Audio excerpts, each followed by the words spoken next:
आज मैं लेके आया हूँ चैप्टर नंबर 11 एनसीईआरटी इलेक्ट्रिसिटी जो क्लास 10th का है। ठीक है, so our first question is what is the rate of flow of electric charges called. So the rate of flow of electric charges is called electric current. ठीक है, so हमें पता है I equals to Q upon T. So rate of flow of charge which gives electric current. ठीक है, so our first question का option number C. ठीक है, so our second question is what is the which of the following is the SI unit of electric current. Electric current का SI unit यहाँ पे क्या होता है, electric current I equals to Q upon T. So charge का SI unit होता है coulomb और इसका SI यूनिट होता है सेकेंड. सो यहाँ पे कूलम पर सेकेंड का होता है एम्फियर. ठीक है, so A ampere. So which option number B. So let's go question number 3. So question number 3, which instrument is used for measuring electric potential. So electric potential को measure करने के लिए कौन सा इंस्ट्रूमेंट का यूज़ किया जाता है. सो मेजरिंग पोटेंशियल डिफरेंस को या इलेक्ट्रिक पोटेंशियल को मेज़र करने के लिए मेनली हम लोग यूज़ करते हैं वोल्ट मीटर. ठीक है, so our option number C. So next question number 4. when one unit electric charge moves from one point to another point in an electric circuit. So यहाँ पे क्वेश्चन बोला हुआ है मेरे पास एक पॉइंट हो गया P और एक यहाँ पे मेरे पास कोई दूसरा पॉइंट Q हो गया.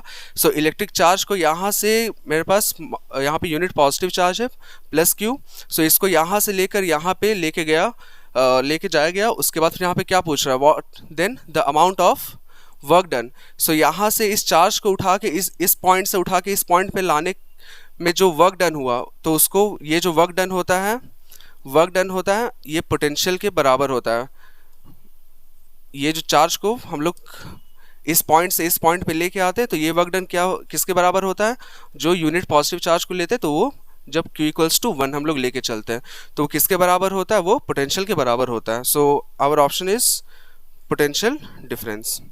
ठीक है, सो ये डिफरेंस बिकॉज यहाँ से one point to another point लेके जाया गया है. ठीक है, so our next question is the hindrance means mainly हम लोग हिंदी में इसको बाधा बोल सकते हैं. The hindrance presented by material of conductor to the smooth passing of electric current. So यहाँ पे क्वेश्चन बोला हुआ है इलेक्ट्रिक करंट को स्मूथली पास करने में क्या रोकता है. सो वो कौन रोकता है, वो रोकता है रेसिस्टेंस रोकता है. ठीक है, so our option number A.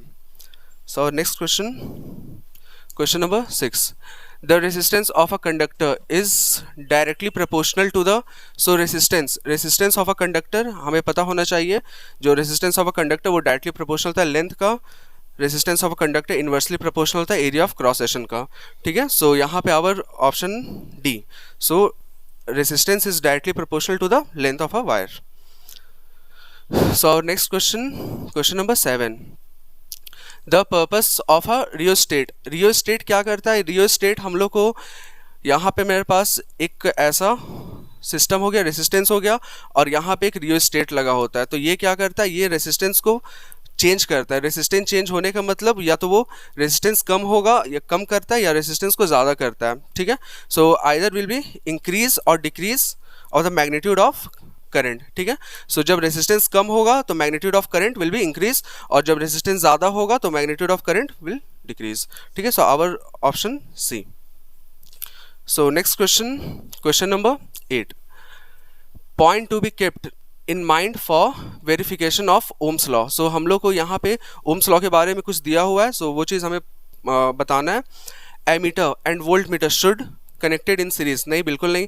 Ammeter को सीरीज में कनेक्ट किया जाता है, वोल्ट मीटर को पैरेलल में कनेक्ट किया जाता है. ये ऑप्शन नहीं है. So ammeter should be connected in series and voltmeter in parallel. So option number B. ठीक है, सो क्वेश्चन नंबर 8 का ऑप्शन नंबर बी हमारा सही ऑप्शन है. सो question number 9. when a 40 volt battery is connected across an unknown resistor there is a current of 100 milliampere. सो यहाँ पे जो datas है मैं उसे नोट डाउन कर लेता हूँ. गिवन यहाँ पे करंट I का वैल्यू यहाँ पे दिया हुआ है 100 मिली एम्फियर. सो मैं इसे नॉर्मल एम्फियर में कन्वर्ट कर लेता हूँ, मिली इंटू 10⁻³ एम्फियर. ठीक है, सो यहाँ पे मेरे पास क्या हो जाएगा -1 एम्पियर, ठीक है। So find the value of resistance इतना in resistor. So V equals to I R formula होता है। सो हमें रेसिस्टेंस फाइंड आउट करना है। R इक्वल्स टू यहाँ पे V का वैल्यू हमें गिवन है वो 40, और यहाँ पे जो करंट आ रहा है वो 1/10 आ रहा है, तो ये ऊपर जब चला जाएगा तो 400 ओम।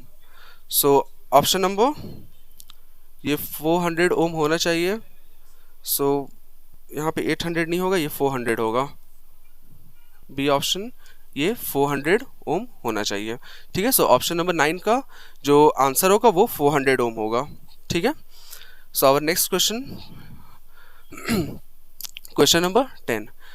So question number 10, a fuse wire is inserted in a live wire, in a neutral wire, earth wire may be connected in any line। So जो fuse wire होता है वो mainly हम लोग कनेक्ट किया जाता है वो live wire से कनेक्ट किया जाता है। जो हमें क्या करता है, वो जो अप्लाइंसेज होता है इलेक्ट्रिक अप्लाइंसेज को ये बचा के रखता है, बिकॉज ये फ्यूज़ वायर में मेल्टिंग पॉइंट इसका बहुत ज़्यादा कम होता है, मेल्टिंग पॉइंट इसका लो होता है। जब वोल्टेज बढ़ता है तो ये मेल्टिंग पॉइंट लो होने के कारण वो मेल्ट हो जाता है वायर, और जिसके कारण हमारा सॉकेट बच जाता है, ठीक है।